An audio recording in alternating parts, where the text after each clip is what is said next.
O Saber Direito traz um curso sobre as normas trabalhistas atuais. Você vai relembrar os princípios do direito do trabalho, vai entender a relação do empregado e do empregador no contexto trabalhista e aprender sobre os direitos e garantias nos contratos de trabalho. Tudo isso no curso do professor Lucas Sérvio. Começa agora a aula 3.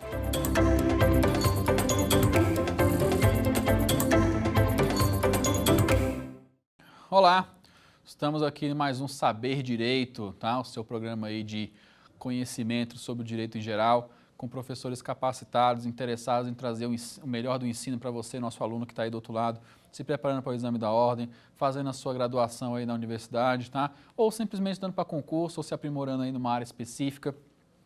Eu sou o professor Lucas Sérvio, sou advogado, professor de Direito, sou presidente da Comissão de Direitos Autorais e Materiais e Entretenimento da nossa OAB-DF. Tenho especialização em Direito do Trabalho e sou mestre em Direito pelo IDP. Tá? Estou trazendo para vocês aqui numa série um pouquinho do Direito do Trabalho, parte geral, tá? Conhecimentos importantes, conhecimentos até da vida do advogado, que é importante para quem está fazendo graduação, que é importante para quem está fazendo aí a sua preparação para a primeira fase do exame de ordem, para a segunda fase do exame de ordem. Tá? Então fica aí com a gente. Preste atenção, traga seu caderno, faça as anotações, que nós vamos seguir agora um assunto muito interessante dentro do direito do trabalho, que é o contrato de trabalho, tá? Ou seja, aquele documento que dá início à relação de trabalho, especifica alguns pontos importantes, tá? E torna aquela relação formal, tá? Aquele documentinho ali que você leva uma via para casa, sempre que você tem alguma dúvida você pode ir lá consultar, tá? Então vamos conhecer um pouco aqui sobre contrato de trabalho. Quero lembrar a todos, pessoal, antes de começar, que esse programa vai passar na nossa TV Justiça, tá? Como de praxe, e também vai para o YouTube, tá? Então, você assistiu aqui a nossa aula, assistiu às aulas passadas, teve alguma dúvida, se interessou e quer aprofundar mais, quer pedir alguma dica de literatura, de doutrina e jurisprudência, por favor, deixe o seu comentário no YouTube. O professor aqui se compromete a buscar o vídeo quando a direção me mandar, procurar ali se você deixou alguma dúvida, tentar responder a todos, tá? Se você não faz uso do YouTube, se você está me vendo pela televisão ou por outra mídia e é assim mesmo quer deixar sua dúvida ou simplesmente quer conhecer um pouco mais do meu trabalho, pode me acompanhar pelo Instagram, é Lucas_Sérvio, tá? Lá eu estou sempre trazendo aí os eventos da OAB, os eventos da nossa comissão. Quem tiver interesse aí de participar, mesmo você sendo ainda aluno, bacharelando, não tiver ainda obtido a sua inscrição na OAB que está próxima, muito próxima, você ainda pode acompanhar nossos eventos, participar com a gente, pegar o seu certificado, conhecer pessoas, fazendo networking. A OAB está de braços abertos para todos, ok? Então, entrando aqui no nosso conteúdo, nós temos o contrato de trabalho, tá? O que é o contrato de trabalho, pessoal? É o meio formal, tá? De estabelecimento de vínculo após o empregado ser registrado, tá?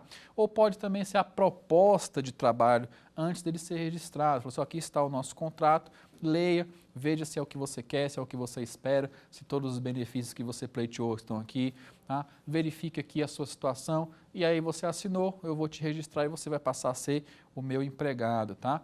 Então, é o meio formal de contratação. Detalhe importante, pode cair na sua prova, pode cair no seu exame, pode cair aí nos seus estudos futuros.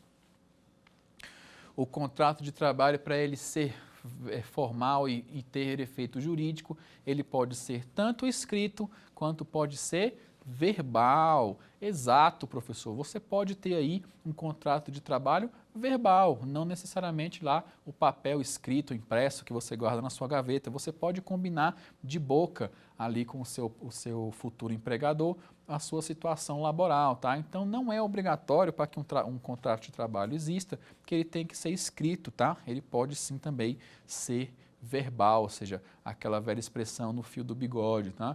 E aí, obviamente, você vai comprovar o que está ali pela sua rotina, como nós vimos na primeira aula, pelo princípio da primazia da realidade, tá? Então, gravem bem isso aí na cabeça de vocês, anotem no material de vocês, que vocês com certeza estão fazendo, estão esquematizando. O contrato de trabalho pode ser sempre verbal ou escrito, ok?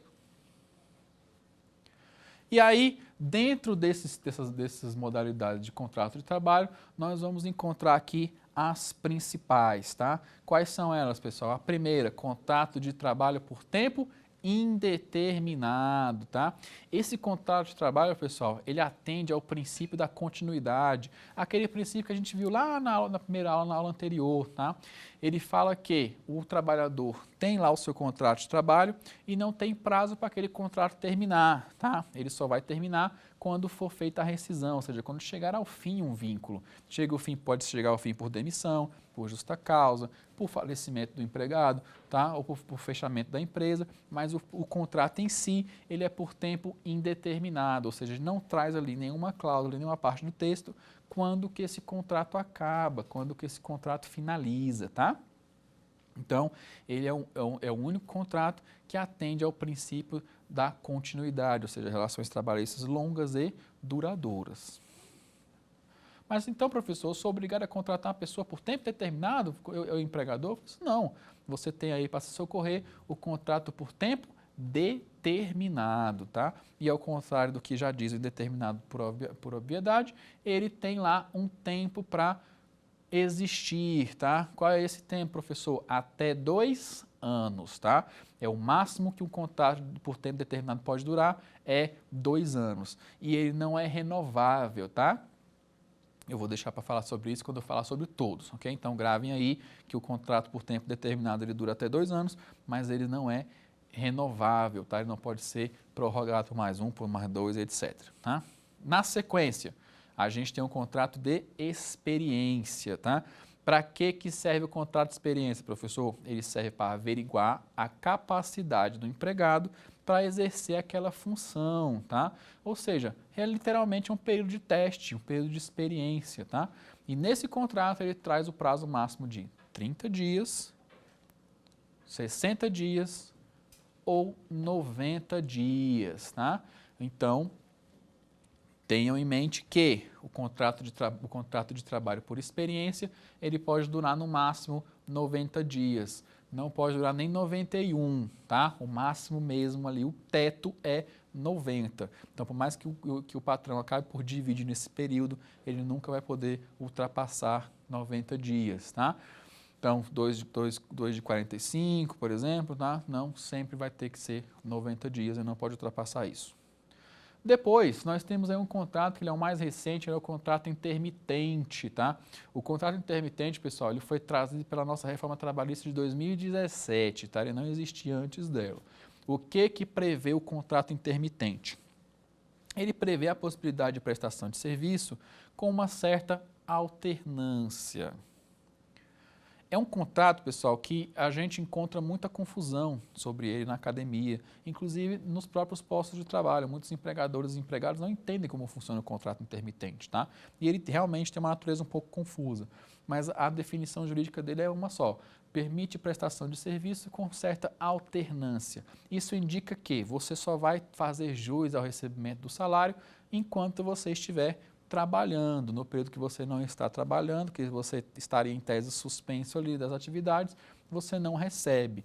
Tem-se a ideia de que ele foi criado para atender aquele tipo de profissão, aquele tipo de função que tem período certo para ter necessidade de contratação, que é, por exemplo, aquelas coletas por safra, né? São 8 meses de safra para 4 meses de inércia. Aí o patrão não queria pagar esses 4 meses de inércia, às vezes não queria demitir o funcionário para depois não conseguir encontrá-lo novamente, e aí tem-se a ideia de aplicar o contrato intermitente para preservar essa relação. Ocorre que muitos empregadores às vezes utilizam esse contrato sem necessidade nenhuma e ficam apenas ali alugando o empregado como um suposto registro que não está dando frutos, afinal de contas você só vai receber quando você trabalhar, ok?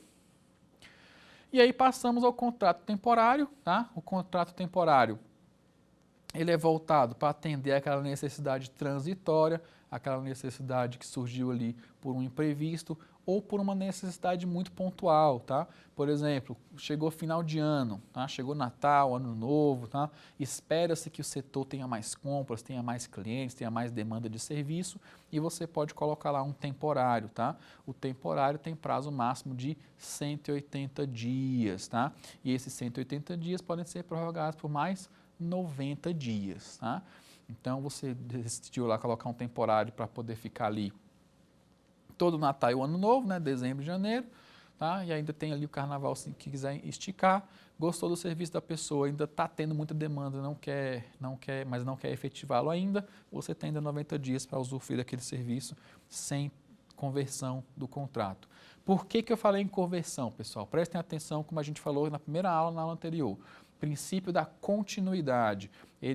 Por esse princípio, a lei quer que todos os contratos de trabalho preferencialmente sejam por tempo indeterminado. A lei não veda contratos por tempo determinado, mas ela preferencialmente quer que todos sejam por tempo indeterminado. E aí como é que funciona? O contrato por tempo determinado atingiu seus 2 anos, acabou aí. O contrato de experiência atingiu seus 90 dias, fechou aí. E o contrato temporário deu 180 e deu a expansão de 90 dias.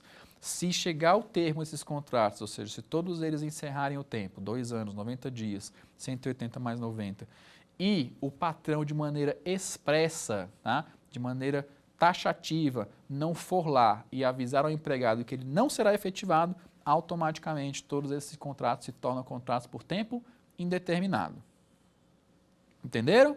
O contrato por tempo determinado, se passou 2 anos, chegou no último dia para fechar os 2 anos, se o patrão não chegou e expressamente avisou que o empregado não continuaria, tá? Ele se torna automaticamente empregado por tempo indeterminado. A mesma coisa no caso do contrato de experiência, você firmou a experiência lá de 90 dias, chegou no dia de número 91, seu patrão não mandou você embora, automaticamente a conversão tem que ser feita e você tem que se transformar em empregado por tempo indeterminado. A mesma coisa o empregado temporário, 180 mais 90, chegou lá no último dia da extensão do prazo de 90 dias, se o seu empregador não comunicou que você não ficaria, você automaticamente tem que ser contratado, tem que ser feita essa conversão, tá?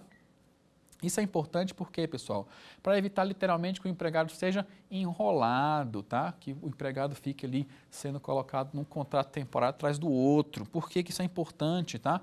Porque contrato de trabalho, registro de carteira, como a gente viu na aula passada, gera recolhimentos de INSS, tá? Gera ali um aumento nas suas férias, reflexos de 13º. Então, se todo ano o seu contrato for ficar sendo colocado do zero, você nunca acumula nada. Né? Você não acumula suas férias, você não acumula tempo de contribuição. Então, isso evita que o empregado seja colocado num ciclo que não avance, tá? Ficar indo de contrato determinado para determinado para determinado o resto da vida, ele nunca vai conseguir acumular direito lá os seus coeficientes. Tá? Então, até para atender também o princípio da continuidade, preferencialmente, todos os contratos de trabalho, todos eles, sem nenhuma exceção, todos eles devem ser preferencialmente por tempo indeterminado. E aqueles que a lei autoriza que tenham um prazo definido, ao chegar ao prazo final e não forem taxativamente convertidos em demissão, é automaticamente convertidos em contrato por tempo indeterminado, ok?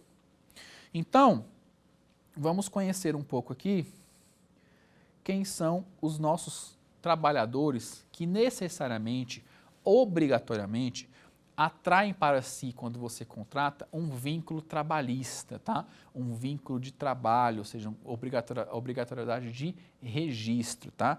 Todos esses que eu vou falar aqui nessa sequência, você pode fazer tanto um contrato de trabalho por tempo determinado, quanto um determinado, quanto um de experiência, quanto um temporário. Todas essas profissões elas devem ser registradas. Por que eu estou destacando elas? Por que eu estou falando delas em específico, em separado? Porque a maioria das que eu vou falar aqui tem legislação própria, tá? São tipos de trabalhadores, entre aspas, especiais, ou seja, eles não têm só a CLT por eles têm alguma legislação acessória, tá? Que traz ali um direito, uma garantia, uma proteção extra, tá? Quem é o primeiro, tá? O empregado doméstico, tá? O empregado doméstico é aquela pessoa que trabalha em ambiente residencial e para família, tá? A pessoa maior de 18 anos que trabalha em ambiente residencial e presta serviços para a família. Ou seja, se você presta serviços em ambiente empresarial, tá? E não é para família, você não pode ser considerado doméstico, você é uma pessoa, como se costuma chamar, servente de limpeza, assistente de limpeza, auxiliar de serviços gerais, etc. Para você ser empregado doméstico, obrigatoriamente você tem que trabalhar em ambiente residencial e para a família.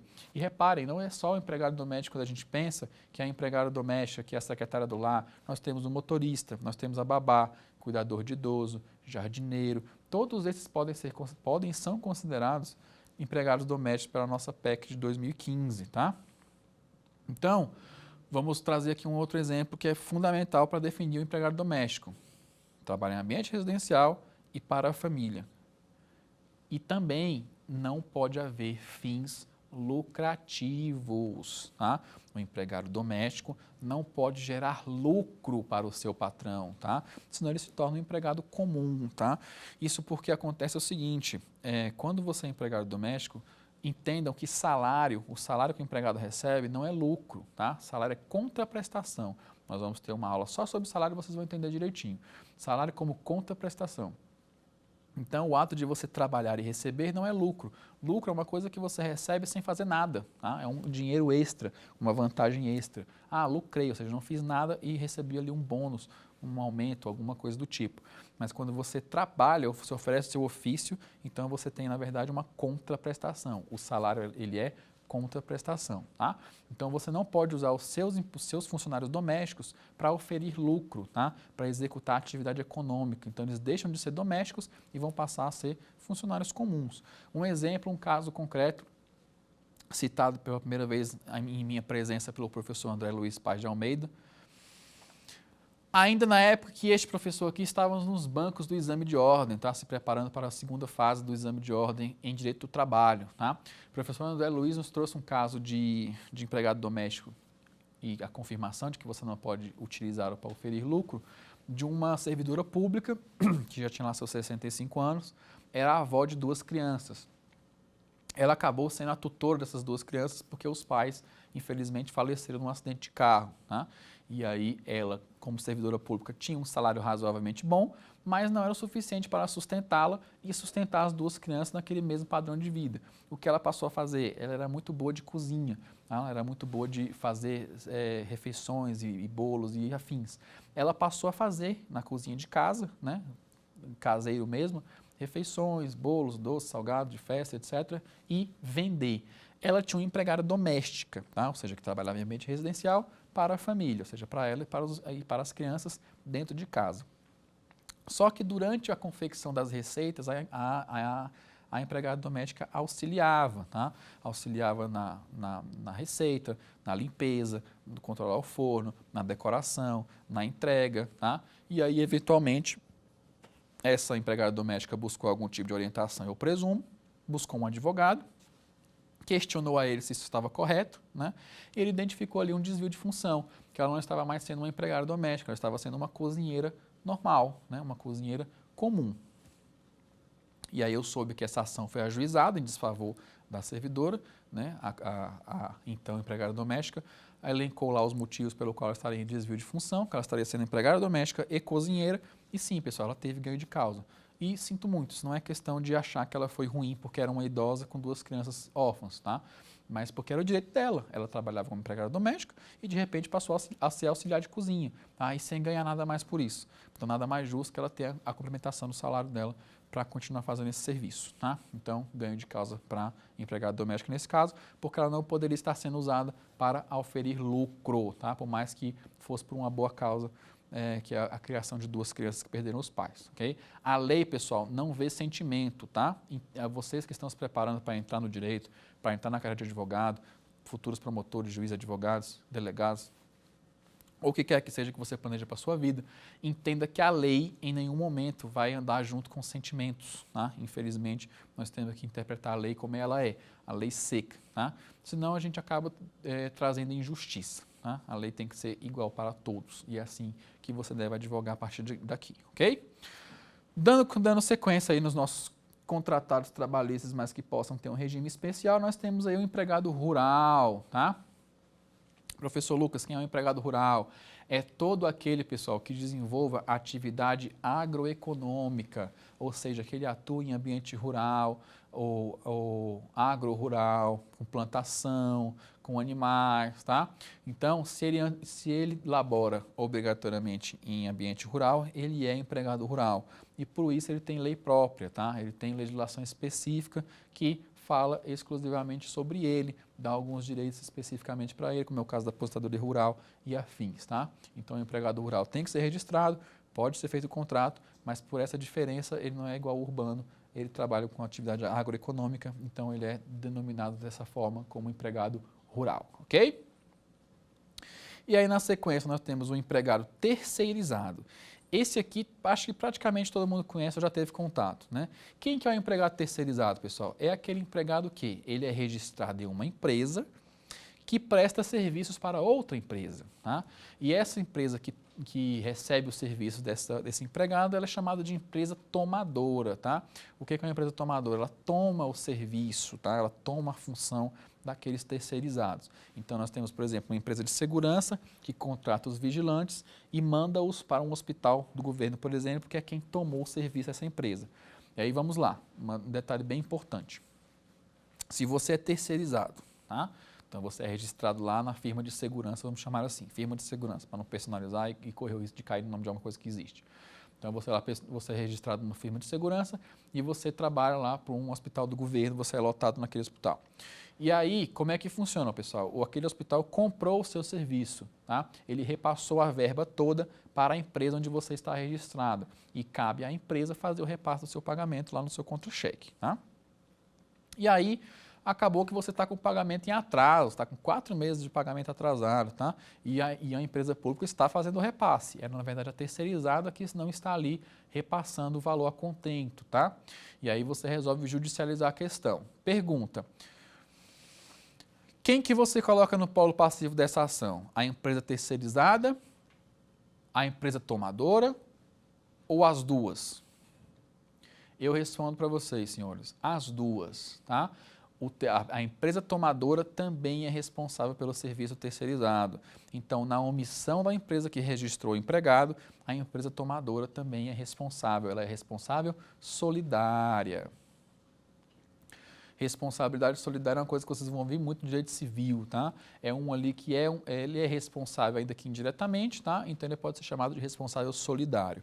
Então, no caso da empresa terceirizada não arcar com as verbas trabalhistas do empregado, a empresa tomadora pode sim ser acionada em juízo solidariamente e acabar por pagar isso. Ah, então a terceirizada vai ficar no lucro? Não, tá? Após a tomadora ser condenada a ressarcir o empregado pelos pagamentos em falta, ela pode ir em juízo e ir atrás da terceirizada e reaver o que ela já pagou, obviamente com multas, juros e o que quer que tenha sido avançado em contrato, tá? Mas o que vocês devem prestar atenção é o seguinte: futuros exames, futuras avaliações, exame de ordem, os terceirizados, tá? As empresas tomadoras também são responsáveis pelos empregados, tá? Então, não tem essa de que porque é terceirizado, o lugar onde você presta o serviço não é responsável por você. Gravado isso? Ótimo. E agora nós vamos conhecer aí o empregado estrangeiro, tá? Por que ele tem essa diferenciação, pessoal? Porque o empregado estrangeiro, quem que é o estrangeiro, tá? Obviamente, aquela pessoa que veio de outro país, tá? É aquela pessoa que não é naturalmente brasileira, tá? Ela veio de outro país e não se naturalizou, mas está aqui no Brasil e deseja e precisa trabalhar, tá? Então, o que ele tem que fazer? Se dirigir ao Ministério do Trabalho e Emprego, tá? Solicitar uma autorização para o trabalho. Ele recebe tipo uma CLT, né? Só que voltada só para o estrangeiro, só para o empregado estrangeiro. Isso não dá o direito dele se considerar brasileiro, tá? Ele é só um trabalhador estrangeiro. E muitos nem querem, muitos estão aqui por situações N, guerra, fome no país de origem, fugindo de perseguição política, tá? Então eles fogem do seu país de origem, vêm para cá, precisam trabalhar, querem contribuir, querem até mandar dinheiro para suas famílias que lá ficaram. Então eles vão ao Ministério do Trabalho, pedem esse documento, trabalham legalizados, tudo certinho, ok? E aí isso não torna eles brasileiros, tornam apenas empregados estrangeiros devidamente legalizados. Na sequência também nós podemos fazer contratos, geralmente é o que acontece, né? O estágio, contrato de estágio, contrato para o estagiário. E quem que é o estagiário, professor? É aquela pessoa que tem mais de 18 anos, tá?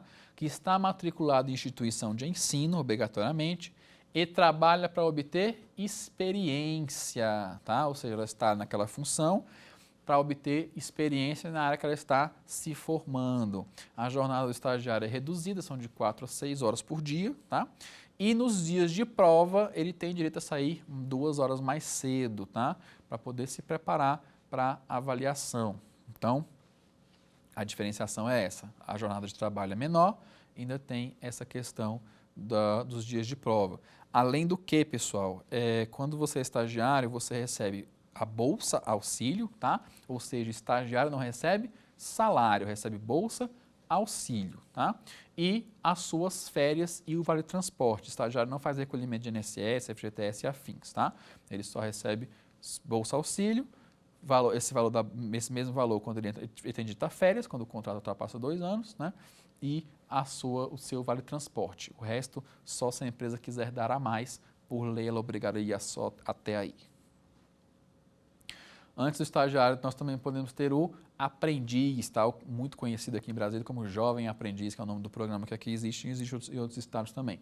Mas a terminação é aprendiz. Por quê, pessoal? A CLT veda o trabalho de pessoas com menos de 18 anos, tá? É ilegal. As pessoas não podem trabalhar de carteira assinada, a não ser que seja na condição de aprendiz. E quem são os aprendizes? Aqui tem um pega bem interessante, prestem atenção.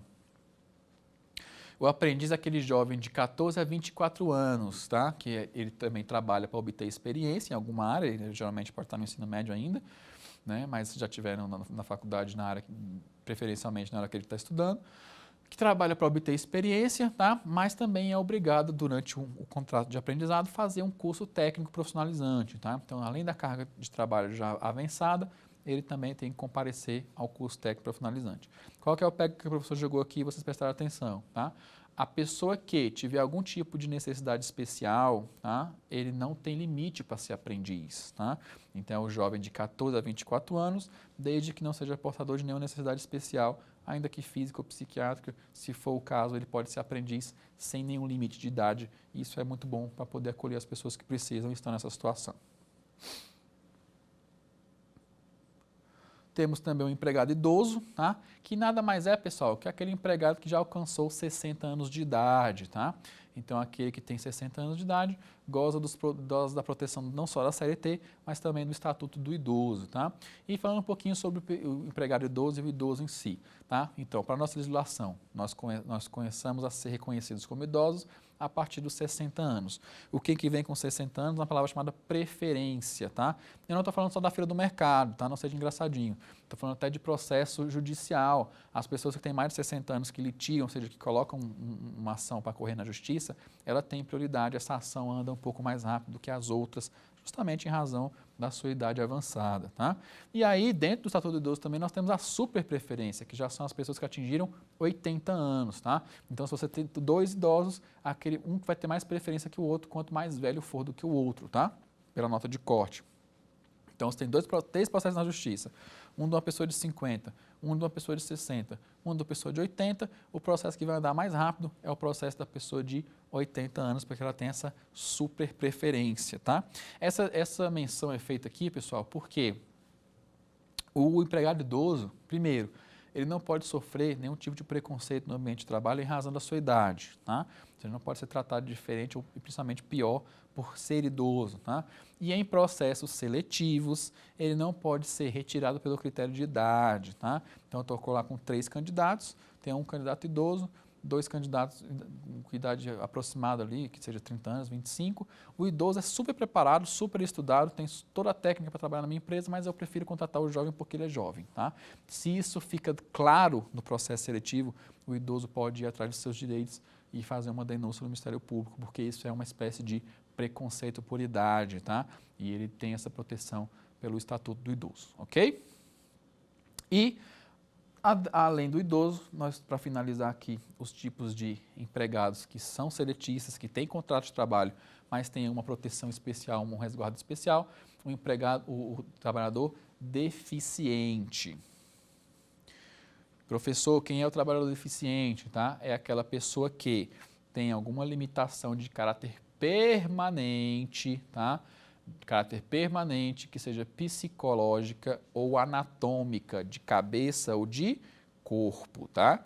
Então, qualquer limitação de caráter permanente, ou seja, não é porque você quebrou a perna e passou 4 meses com gesso que você virou deficiente, tá? Não. Se você retomar as suas capacidades, você nunca será deficiente por causa daquilo. Mas a não ser que seja uma incapacidade permanente, então você se torna deficiente, aí você passa a ter algumas vantagens aí em razão disso. a mais conhecida aqui no direito do trabalho, é no caso de contratação, tá? As empresas de grande porte são obrigadas a contratar pessoas deficientes de acordo com a sua quantidade de funcionários, tá? Então, começa com 100 funcionários, 1% tem que ser deficiente, 200, 2%, e vai até que vai ao máximo de 5% a partir de 1.001 em diante, tá? Então, empresas grandes aí que têm mais de 1.000 funcionários, tem que ter pelo menos 5% da força de trabalho constituída por pessoas com deficiência. O que a gente viu aqui, pessoal? Que os contratos de trabalho, tá? Tem lá o seu tempo de duração, ou às vezes não, que preferencialmente eles precisam atender ao princípio da continuidade, ou seja, contratos não podem ser renovados ad eterno, ou seja, para sempre, sem nunca acabar. Eles têm que ter um prazo ali que deve ser respeitado e que nem todo trabalhador é igual, né? Nós temos ali trabalhadores diferentes que operam em regimes diferentes, alguns têm leis próprias, como é o caso do idoso, do doméstico, tá? Mas eles também são seletistas, gozam da proteção da CLT. O que é pertinente para que vocês tomem muito cuidado, que inclusive aconteceu no meu exame, que eu fiz o 20º exame para a OAB, caiu, a peça foi uma reclamação trabalhista, tá? de uma empregada doméstica. E o que aconteceu?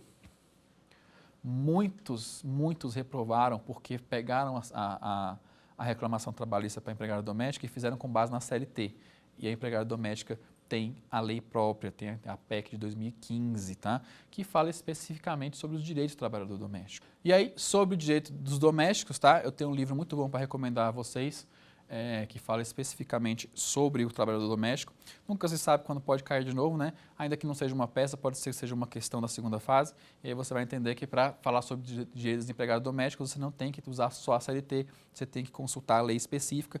Um livro muito bom da doutora Ana Cláudia Schwenk dos Santos, Empregados Domésticos, 2 pontos. O que mudou, tá? Segunda edição, editora Riedel, 2015, tá? A reforma foi em 2015, ela lançou o livro logo na sequência. Obviamente, já deve ter uma edição mais atualizada, se for o caso, mas se não, não mudou nada muito expressivo, então você pode consultar esse mesmo, tá? Então, por que isso é importante? Porque quando a gente vai fazer o exame da OAB, pessoal, você tem que ficar muito atentos, porque cada questão tem que ser lida com muito critério. No quiz que eu venho fazendo com vocês, eu já ensinei e vou ensinar de novo, a identificar a palavra-chave na questão, a localizar ali onde que está o que você precisa saber para entender e responder aquilo ali, tá? Então, mais um pouquinho a gente vai para o quiz e eu vou fazer essa explicação mais uma vez de como responder uma questão com êxito, tá? Então, continuando aqui, nós vamos conhecer agora, pessoal, os trabalhadores que não geram vínculo, tá? Ou seja, que quando você contrata, você não é obrigado a registrar uma carteira de trabalho, você simplesmente quer usufruir daquele serviço. E sim, esses trabalhadores existem. E eu não estou falando especificamente só sobre quem faz Uber, sobre quem faz entrega de aplicativo de comida e etc. Esses são um ramo que apareceu, aí principalmente se intensificou com o advento da pandemia, né? Não tanto o Uber, mas sim o pessoal do iFood e etc. Né? Por quê? Porque estávamos todos em isolamento social e se tornou uma ferramenta importante, era sem contato, era rápido, ninguém se encontrava, tinha zero risco de transmissão da doença e acabou se popularizando muito, mas também acabou precarizando muito a categoria dessas pessoas. Então, antes de passar diretamente aí para falar sobre as relações de trabalho que não geram vínculo, vamos fazer um pequeno preâmbulo para entender um pouco isso. A gente viu, inclusive na aula anterior, que a lei trabalhista quer que todos nós sejamos formalizados, quer que nós temos contrato certinho, registro na carteira, direitos adequados. E a gente vê, inclusive, até acompanhando o mundo, né, como eu também comentei na primeira aula, nós somos ainda um dos países que tem justiça do trabalho, nem todos os países têm justiça especializada no trabalho, tem lei trabalhista e tudo, mas não igual aqui, né, já se vê um movimento contrário, do trabalho sendo cada vez mais flexibilizado, né, cada vez mais flexível, cada um mais na sua casa, tirando alguns direitos que seriam em tese inerentes, e temos que verificar isso, às vezes nem sempre só com preocupação, porque o avanço é inevitável, mas temos que observar sempre quando o avanço está sendo feito às custas do direito só dos empregados, tá? Se é feito de uma maneira que atinge os dois lados da relação de trabalho, tanto o empregado quanto o empregador, já é mais suportável. Mas quando só quando o empregado é sacrificado em prol disso, aí nós temos que ficar alertas e temos que ficar também de olho no Congresso para ver que tipo de medida está saindo com relação a isso, tá? Então, Passando agora aqui aos tipos de trabalhadores que não necessariamente geram vínculo, tá? Não, de jeito nenhum geram vínculo, de jeito nenhum geram registro, a não ser que você, portanto, utilizar e acabar estabelecendo aquelas características que nós vimos na aula passada, que é subordinação, pessoalidade, alteridade, onerosidade e habitualidade, e aí você acaba atraindo o vínculo para si, tá? Se você utilizar o serviço de maneira correta, então você não acaba gerando vínculo para você. O primeiro é o trabalhador autônomo, tá? Quem que é o trabalhador autônomo? É aquela pessoa que exerce atividade por conta própria e assume esse risco. Ou seja, se ela não trabalha, ela não recebe. Se ela não exerce ali a função dela, ainda que seja dentro dos seus parâmetros, dos seus horários, ela não vai ter nenhuma remuneração. E quando você contrata um autônomo, você não gera vínculo com ele, tá? Quem que pode ser considerado aí um autônomo? Um dono de buffet, tá? Ele pode um empreiteiro que vai construir uma casa, tá? Então, ele para construir a casa, ele tem que te oferecer o serviço, e você pagar por esse serviço. Não necessariamente ele vira o seu empregado, ele vira o seu prestador de serviço, tá? Então, quando você pede para alguém construir uma casa para você, fazer uma reforma no seu cômodo, fazer uma festa, tá? Você não está ali gerando um vínculo, você está contraindo uma relação de serviço. Então, o autônomo, ele é um trabalhador que não gera vínculo para quem o contrata, obviamente, se for dentro daquela função que é só mesmo prestar o serviço e acabou-se. Para quem acompanhou a nossa aula sobre vínculo trabalhista, a gente viu que quem tem habitualidade, pessoalidade, alteridade e subordinação, mas não tem onerosidade, ou seja, não recebe salário, ele não chega a ser um empregado, ele chega a ser um trabalhador voluntário. E quem é o trabalhador voluntário? É aquela pessoa que exerce lá uma função sem fins lucrativos, tanto para ele quanto para quem o contrata, tá? Então, você que é voluntário da associação que combate o câncer infantil, por exemplo, você está prestando uma ótima ação, você está demonstrando que você é um ser humano muito bom e você não está recebendo nada por isso, tá?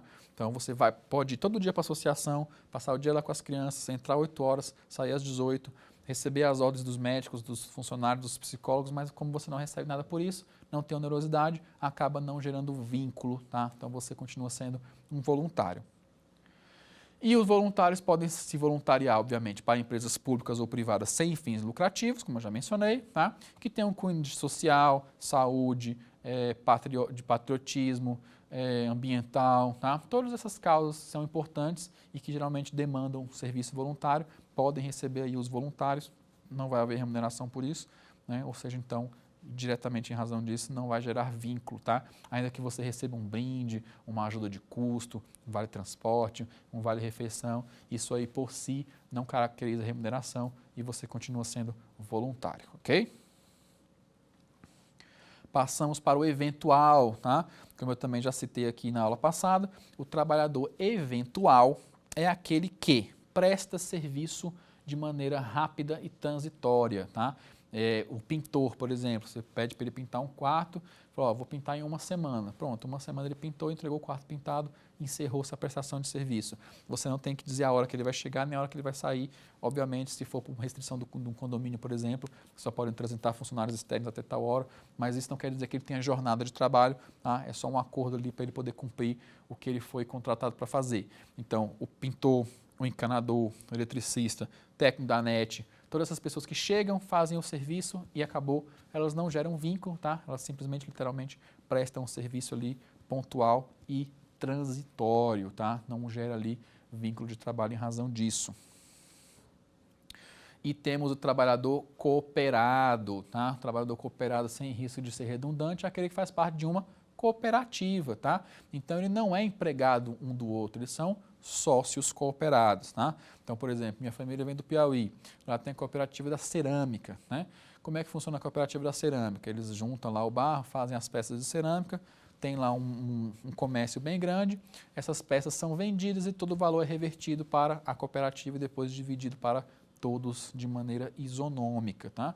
Então, quem é cooperado não é empregado. Quando você se associa, se vincula a uma cooperativa, você é um sócio cooperado, você não é um empregado dela, a não ser que a cooperativa contrate um empregado. Aí vai ser uma relação de empregado e empregador entre a pessoa que foi contratada e a cooperativa com personalidade jurídica, não especificamente entre os sócios. Os sócios continuam apenas cooperados entre si, ok? E aí, para finalizar essa questão, nós entendemos o seguinte, que nós temos os trabalhadores que geram vínculo, tá? E podem ter seus contratos por tempo determinado, indeterminado, temporário, intermitente ou de experiência, tá? Que eles têm seus prazos próprios, indeterminado não tem prazo, determinado são 2 anos, experiência são no máximo 90 dias, e o temporário 180 mais 90, e a partir do momento que esse prazo se encerra, automaticamente ele se transforma em contrato por tempo indeterminado, por força do princípio da continuidade, tá? E aí nós conhecemos que pessoas como doméstico, idoso, deficiente, estagiário, são todos trabalhadores que carecem de registro na carteira para efetivar o seu vínculo, mas como eles têm legislação própria, eles não se socorrem exclusivamente da CLT, eles têm também a sua própria lei para ser usada como base, e isso deve ser levado em conta em você que está prestando o exame de ordem. Preste atenção, pessoal. Você pode levar para a segunda fase do exame de ordem o seu próprio vade-mecum sem anotações, sem nenhum tipo de marcação, tá? Acabou de comprar na livraria, pode levar, tá? Sem nenhum tipo de risco, nem nada, porque lá toda a legislação vai estar à sua disposição para caso você precise consultar, tá? E as legislações se misturam, pessoal. Competência exclusiva não quer dizer que você não possa misturar as leis. A competência exclusiva só se dedica aonde o processo vai ser julgado. Então, dentro da lei trabalhista, dentro de uma peça trabalhista, você pode citar artigos de outras leis, como é o Código Civil, que é o caso do dano moral em ambiente de trabalho, como já foi explicado na aula passada, que é o artigo 186. Tá? Então, tenham isso em mente. Quando você fala de trabalhador doméstico, você não pode citar somente a CLT, você tem que trazer a PEC da doméstica, né? Que é ela que vai trazer ali com mais precisão quais são os direitos específicos. A mesma coisa vale para o idoso e afins. Então, preste bem atenção nesse detalhe, que a nossa prova da OAB ela é interdisciplinar sempre, tá? Então, ela pode trazer mais de uma característica, mesmo dentro de uma área que tem competência exclusiva. Relembrando a vocês, pessoal, alguma dúvida surgiu, tá? Ficou querendo se aprofundar mais, querendo saber mais um pouco sobre o direito do trabalho, se você está assistindo pela televisão ou por outra mídia, pode me procurar diretamente no meu Instagram, Lucas_Servio, tá? A conta é fechada, mas você pode mandar um inbox, eu sempre estou olhando, ninguém vai ficar de fora, tá? Não ficou com nenhuma dúvida, mas quer acompanhar mais o trabalho, quer conhecer um pouco mais da OAB, pode também ir lá nos procurar. A OAB está de portas abertas, não só para o advogado, mas também para o bacharel, para quem está fazendo o curso de Direito, o estagiário, todos são muito bem-vindos, tá? Achou o vídeo no YouTube, assistiu a aula, ficou com alguma dúvida assim, mais pontual, mais específica que eu posso ter esquecido de mencionar, deixe um comentário, o professor se compromete a quando receber o link da direção e olhar os comentários, ver quem ficou com alguma dúvida, tentar responder essa dúvida da melhor maneira possível, ok? E lembrando a vocês que a gente já tem a primeira aula que fala sobre os princípios do direito do trabalho, que a gente falou sobre a organização judiciária, como é que é a vara do trabalho, o tribunal do trabalho, o TST, o que acontece com o processo, qual é o nome das peças, tá? De algumas pelo menos. Nós vimos também aqui quem é o empregado, quem é o empregador, quais são as características do vínculo de emprego, o que é a CTPS, quando que ela tem que ser registrada, qual que é o formato, se é físico, se é digital, o que é desvio de função, o que é acúmulo de função, todas essas aulas já vão estar disponíveis para vocês. Acompanhem, façam seus resumos, anotem, usem para as suas provas, usem para os seus concursos públicos, usem para o seu exame de ordem, tá? Conhecimento está aqui para ser dividido, todos os professores vêm para cá para saber direito com a maior boa vontade de ensinar e a gente sabe que vocês estão com a maior boa vontade de aprender, então aproveitem bastante essa oportunidade. Hoje nós falamos sobre contrato de trabalho, tá? E quais são os tipos de trabalhador que podem se vincular por esses contratos. Não deixem de fazer seu resumo, não deixem de anotar, transcrever, tirar suas dúvidas. É assim que você vai chegar no seu objetivo, é assim que você vai obter sua aprovação no exame de ordem, vai se tornar meu colega advogado. Tá? Siga no caminho que é assim que funciona. Agora, depois desse pequeno resumo, eu já convidei a todos a tirarem suas dúvidas, caso as tenham, pelas plataformas que eu indiquei. Mas, às vezes, a sua dúvida vai ser tirada hoje mesmo, tá? Mediante como? Mediante o nosso quiz, tá? Eu vou trazer agora para vocês algumas questões que eu elaborei sobre o conteúdo da aula de hoje. Eu vou ler direitinho, vou passar também um macete para responder a questão e aí, de repente, a sua dúvida vai acabar sendo tirada hoje mesmo, tá? Mas, obviamente, se não for, não entendeu, quer se aprofundar, não deixe de me procurar das maneiras como eu já expliquei e explicarei de novo, ok? Então, vamos ao quiz?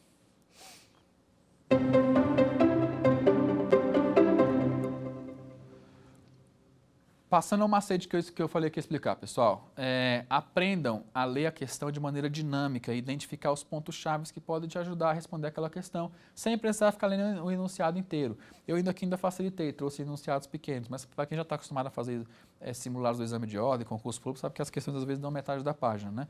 E nesse momento é bom vocês entenderem como pegar a palavra-chave, como pegar ali só aquela palavrinha que você vai ler e vai falar, é esse aqui o assunto, não precisa ficar relendo todo o resto da gordura do texto, vamos chamar assim. No contexto de direito do trabalho brasileiro, qual ou quais dos seguintes elementos é fundamental para a validade de um contrato de trabalho? Que a gente pode grifar elementos e validade. Escrito, verbal, escrito ou verbal, escrito com reconhecimento de firma. Aqui, pessoal, quem está, como todos vocês com certeza prestaram bastante atenção, fizeram a anotação, já vão responder por mim, que é a letra C, tá? O contrato de trabalho, para ele ser válido, para ele praticamente existir e gerar efeitos jurídicos, basta que ele seja escrito ou verbal. Não necessariamente só escrito, não necessariamente só verbal e nem necessidade de reconhecimento de firma, que é só uma burocracia inútil nesse caso aqui que estamos tratando, tá? Então, o contrato escrito ou verbal, ele já é considerado válido. Próximo.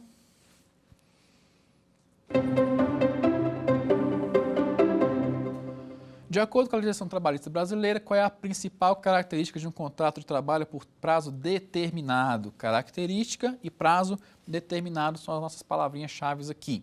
Renovação automática, ausência de férias remuneradas, previsão de término em data definida com a conclusão de uma tarefa específica, jornada de trabalho flexível, tá?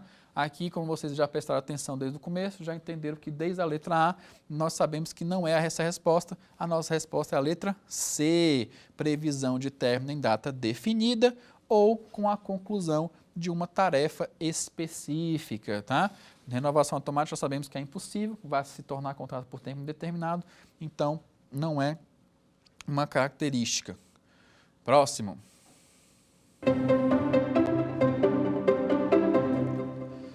Com base no estudo dos contratos de trabalho, escolha a alternativa que não traz um contrato de trabalho existente, contrato de estrangeiro, contrato de experiência, contrato intermitente, contrato por tempo indeterminado. O contrato por tempo determinado, como nós vimos na questão anterior, é um contrato que existe. Contrato intermitente também existe, aquele que permite uma prestação de serviço com uma certa alternância. Contrato de experiência é aquele que é feito para o quê? Verificar a aptidão do empregado para alguma função, que pode ser de 30, 60 ou 90 dias. Então, o contrato que não existe é o contrato de estrangeiro, tá? O estrangeiro que é contratado de maneira formal no Brasil, via aquele documento que ele pega no Ministério do Trabalho, ele pode ser contratado por tempo indeterminado, determinado, experiência, intermitente ou temporário, porque ele é trabalhador legalizado. Então, a resposta aqui é a letra A. Então, você ficou com, mesmo depois do nosso quiz da palavrinha-chave, ficou com alguma dúvida, ou então quer se aprofundar, normal, é o esperado de quem está estudando, quem está se preparando para o exame de ordem, está se preparando para alguma prova na faculdade, pode deixar um comentário aí no YouTube, que eu vou tentar te responder da melhor maneira possível, vou te procurar assim que receber aqui o link da direção. Não consome o YouTube, está me vendo pela televisão ou está me vendo por alguma outra mídia gravada, pode me procurar na minha rede social, Lucas_Servio, tá? O perfil pode estar trancado, mas você pode mandar um inbox que eu vou procurar e vou responder. Sempre estou olhando lá para ver se tem alguma interação, né? Porque não aparece de cara. Mas vou procurar ali. Ah, professor, gostei da sua aula, não estou com nenhuma dúvida, só quero mesmo acompanhar o que você faz na OAB, o tipo de aula que você ainda pode dar, qual o conteúdo que você produz. Você vai ser muito bem-vindo também. Eu, como já informei no começo da aula, sou presidente da Comissão de Direitos Autorais, Imateriais e Entretenimento da Ordem dos Advogados do Brasil aqui do DF. Também sou secretário-geral da Comissão de Direito do Consumidor. Então, nós sempre estamos oferecendo palestras, eventos, visitas técnicas, trazendo personalidades do direito de diversas áreas para palestrar na OAB. Você vai ser sempre muito bem-vindo. Você pode pegar um certificado que vai complementar a sua carreira, fazer um network, conhecer pessoas. A OAB está aberta não só para os advogados, mas também para os bacharéis, também para quem já ainda está estudando, está no terceiro semestre, quinto semestre, já é estagiário. Tá? A casa está sempre de portas abertas, a gente espera vocês lá. E faz parte do Saber Direito expandir conhecimento, trazer professores interessados aqui no ensino, que vocês tenham o melhor desempenho possível. Então, aproveitem essa oportunidade, acompanhem as nossas aulas. Já falamos aqui na primeira aula de princípios do direito do trabalho, da organização judiciária, falamos de contrato do trabalho hoje, falamos de carteira de trabalho e previdência social, falamos também do que é desvio, do que é acúmulo, do que é assédio moral no ambiente de trabalho. Todo um conteúdo pensado exatamente para vocês que estão fazendo agora a graduação, estão se preparando para o exame de ordem, tá? Tudo bem organizado, pegue seu caderno, faça seus resumos, assistam com bastante atenção, respondam aqui os quizzes junto comigo, me mandem suas dúvidas, tá? Eu quero ver a aprovação de vocês, eu quero receber mensagem não só com dúvidas, mas professor, passei no exame, lembrei de uma questão que o senhor passou, que o senhor deixou para a gente no dia da aula. Isso como professor é a nossa maior realização, então eu espero que o feedback de vocês nesse sentido. E na próxima aula, pessoal, nós vamos ver finalmente, como eu mencionei inclusive na primeira, sobre o princípio da intangibilidade salarial, nós vamos ver aqui a parte mais importante da relação de trabalho, nós vamos conhecer o salário, tá? Ou seja, os direitos remuneratórios que são aí oriundos da relação de trabalho. O que é o salário? Qual é a diferença dele para a remuneração? Quais são as características do salário? O que são os adicionais? Adicional de insalubridade, periculosidade, adicional noturno, hora extra, acidente de trabalho, tá? Todos esses adicionais atenuantes, e também veremos também a questão da equiparação salarial, a questão do acordo coletivo, tá? Jornada 12/36, muita coisa que a reforma mudou em 2017, então vocês podem até estar estudando sobre isso nesse momento, é um conteúdo importante, tá? Então não percam a nossa próxima aula, ministrada por mim também, professor Lucas, tá? Eu vou trazer esse conteúdo para vocês, para complementar o conteúdo que a gente já trouxe, e aí, por favor, não perca, tá? Obrigado pela atenção de vocês. Foi um prazer dar essa aula e aguardo vocês na próxima.